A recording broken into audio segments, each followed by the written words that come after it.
Preporuke ekspertnog tima za promjenu Ustava Federacije Bosne i Hercegovine danas su prezentovane predstavnicima institucija Federacije Bosne i Hercegovine.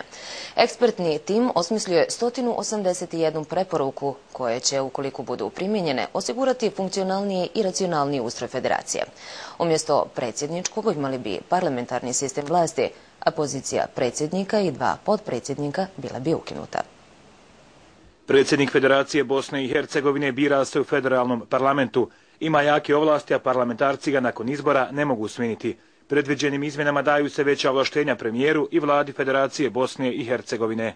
Ustavne promjene predviđaju smanjenje broja ministarstava u vladi, kao i zastupnika u oba doma parlamenta, ukidanje profesionalizacije zanimanja, plata zastupnika bila bi jednaka prosječnoj u Federaciji, dok predsjednik parlamenta ne bi primao veći iznos od 3 prosječne plate. Kantoni do 50.000 stanovnika imali bi manji broj ministarstava, neki od nadležnosti prešle bi na općine, zbog čega je neophodno donijeti zakon o lokalnoj samoupravi na nivou cijele Bosne i Hercegovine. Veće ovlasti dale bi se gradu Sarajevu, koji bi imao 8 općina.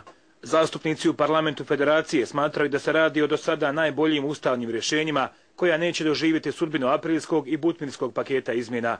Međutim, ističu kako je neophodno ostaviti prostora za amandmane. Ovaj pristup bi možda mogao u krajnjem izvedbenom smislu da bude prikladnije u formi inicijative za donošenje novog Ustava Federacije Bosne i Hercegovine, da u parlamentarnoj proceduri tu budu ključni akteri kao mogući predlagatelji ustavnog teksta i ustavne komisije oba doma parlamenta Federacije Bosne i Hercegovine. Članovi ekspertnog tima ističu kako je kroz cijeli sistem provedena presuda Sejdić-Finci i time se jača uloga građanina.